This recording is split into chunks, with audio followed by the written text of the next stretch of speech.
WMC Memphis, WMFS HD2 Bartlett, Memphis. Part of the Memphis Sports Network with 92.9 FM ESPN. ESPN 790 AM.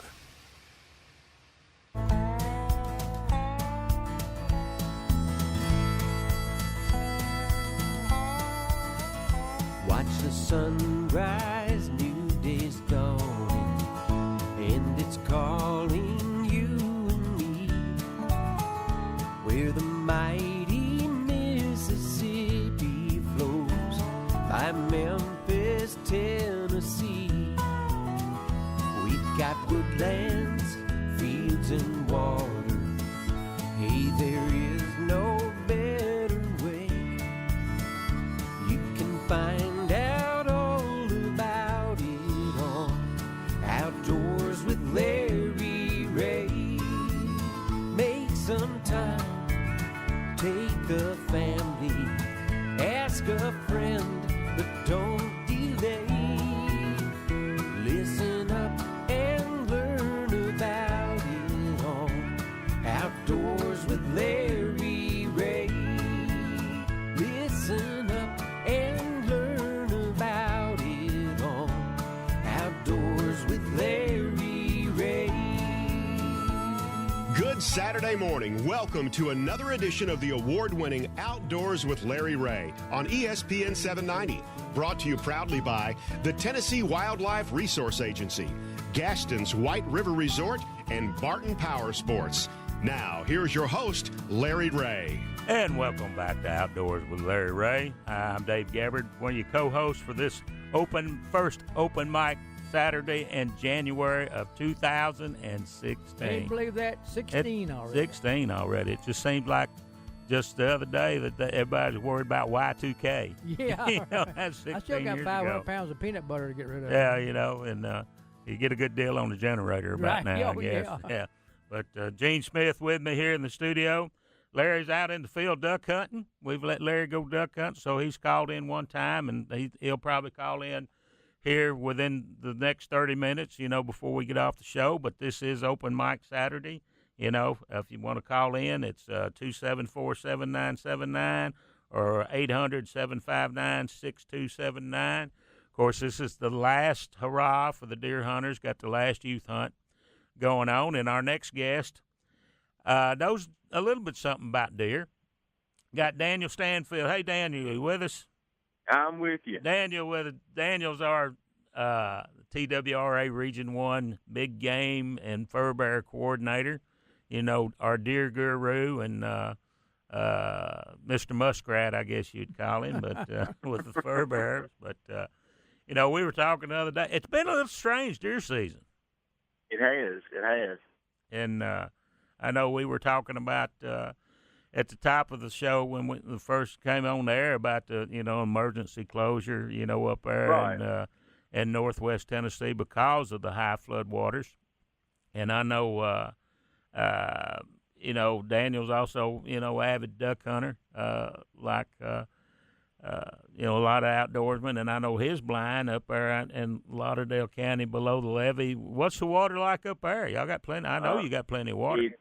Plenty of water. Plenty of water. Almost running out of tree to tie it to, put it that way. And but with the deer season winding down this weekend, with the last young sportsman's hunt going on, what did the regular season look like? Regular season, it was kind of funny at first. It kind of started out a little slow. You know, you were hearing it from the deer hunters that it was just real tough, and the weather was extremely warm, and the deer weren't moving. And but, you know, funny thing was, I've kind of briefly looked at some of the numbers. I'm still waiting for some of the final data to come in before I really start crunching them numbers. But it's real close to what it was last year as far as number-wise. The thing that's interesting, though, is that there was actually, with a reduction of the buck limit, we actually killed more bucks this year. Yeah, that's you know, statewide.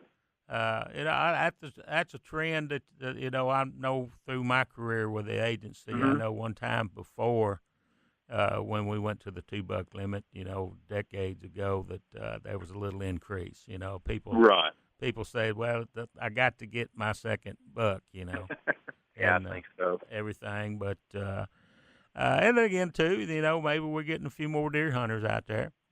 Could be. Could be. Experience, but I know that a lot of people keep track of down here in the Memphis area on President's Island. I know you kind of keep a real close tab on that hunt. How did that hunt go this year? As the people refer to the big buck hunt. Yeah, that hunt went real well. I think there's, like I said, about 50 hunters that went down there on the island. I think about 47, 48 guys showed up for the hunt. I can't remember right off the top of my head, but I want to say I think there was about 10 deer killed between the President's Island and the Inslee unit. There was about 10 bucks killed, and they had a real good, good hunt. It seems, from the post-flood area from back in 2011 when the water got up, each hunt has been a little better each year. They killed a few more deer.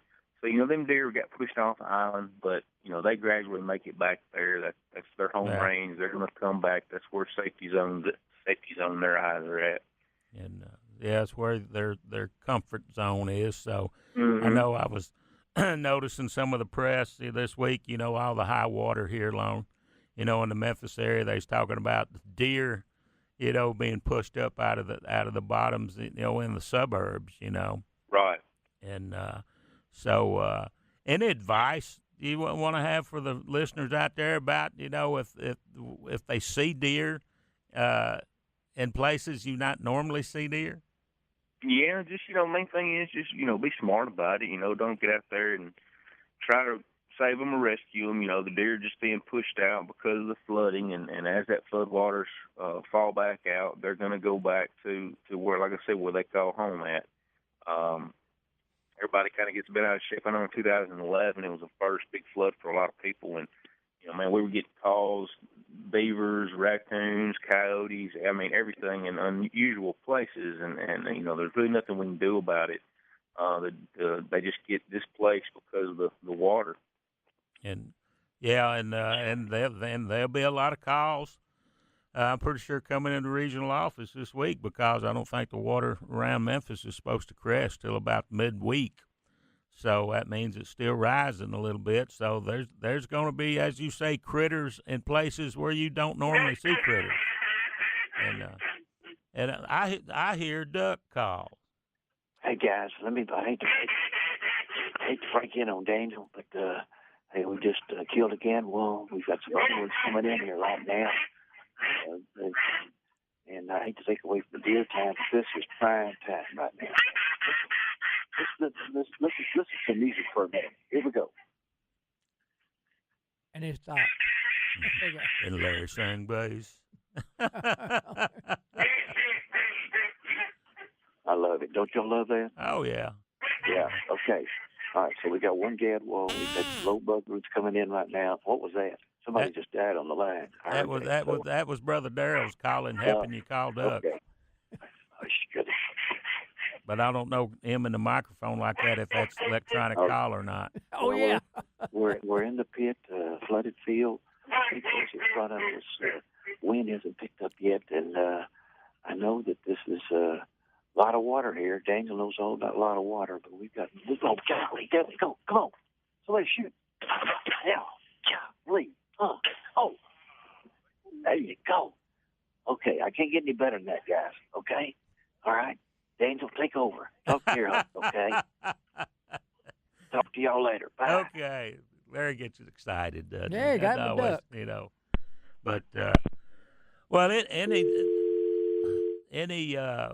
when you consult your crystal ball for the upcoming seasons, the people, don't realize, people like Daniel, when the season's over, his work just begins. Oh yeah. Like you said, crunching numbers and looking at data and looking and talking to the other biologists and stuff. So anything when you consult your crystal ball, what you seeing out there that we might be concerned about or anything? Is Daniel still there? Daniel must have dropped off. Yeah, he must have dropped off. Larry must have shot Dan. No, I won't say that.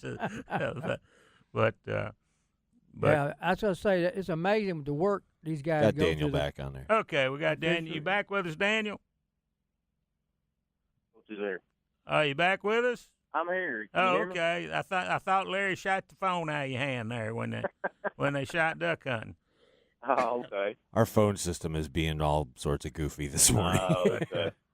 Now, we was talking that, like you said, this has kind of been a strange year, and I was telling the folks out there that, now that the season's over, that your job, is beginning, when y'all have to sit down and look and crunch numbers and any trends. Anything you see in your crystal ball for next season or something? No, I hadn't heard anything and don't foresee anything. We just had a big change, and so, we like to ride things out, at least look at, harvest or season setting for a couple of years before we trends and look at it. But no, it'll definitely be interesting. That's, like you said, is my job's just now starting. I'll be looking at the harvest, crunching numbers, especially after this weekend with the juveniles, and just seeing if I can pick up any trends and see how the hunters, everything's going out there with the whitetail deer population. And let's switch gears for a minute and put your other hat on. Let's talk fur for a minute. Okay. What's the fur? What the trapping season's going on. What do you I know this high water here in West Tennessee is going to hurt a lot of them. But what's the fur market looking like? Pretty bad right now. I got a phone call last week from the president of the West Tennessee Fur Takers informing me that they were canceling their January first sale. Okay. First time I've ever heard it being canceled in a long, long time. So, and I asked him why, and he said just basically on the international level all the way down, they're telling the fur buyers not to purchase fur. There's not a market for it. So, it's bad in a way because people that enjoy to get out there and enjoy to trap, if they're trying to recoup some of them funds for their supplies or whatever, it's just there's not any money in that market this year. Right, and that and a lot of people don't realize that probably the fur market is driven by the fashion industry. Mm-hmm. If the designers use fur in their fashions and it catches on, well, demand is high and fur goes up. So this is where, it's kind of like everything goes in cycles. It's one of these strange cycles that we're on a downward, slope, and everything. So. And it'll come back, exactly like you said, that cycle. Every few years it'll go back up. And the fur will be back up there at a good price again, and you'll have more trappers get out there in the woods and try to catch fur. And then as the prices drop off, you'll lose them trappers. It's kind of a little upward and downward trend there. Yeah, it's kind of like duck hunting. On a bad year, you lose a lot of duck hunters. They get out of it, and as the years start picking up, they start buying equipment again, and get back into duck hunting. So right, and then you got us crazy folks. We just stay there. Well, we sure appreciate you taking time with us this morning. I always enjoy it. You going to get out to the duck blind this day? Probably not today. It's pretty dreary here with the rain and the storms. I think I'm going to take a day off. So. And I don't blame you on it. I think tomorrow's going to be the day. Yeah, the temperature's going to drop and the sun's going to pop out. Yeah, we're going to be in it. Well, we sure appreciate it. And, thank y'all. Y'all have a good morning. Okay, you be careful out there. Right. Daniel Stanfield, TWRA Region 1 Big Game and Fur Bear Coordinator. Daniel, and as I said, it was a strange deer season, but I've seen some pretty good deer that were taken. Well, I saw two big deer at President's Island. One was a 13, one was a 12 point. Yeah, okay. Well, I hear music. Show us the finger there. He gave us the finger. No, I won't say that. But y'all get up. Come back and join us for the last segment, whatever you want to call it, of Outdoors with Larry Ray. Hey, there is no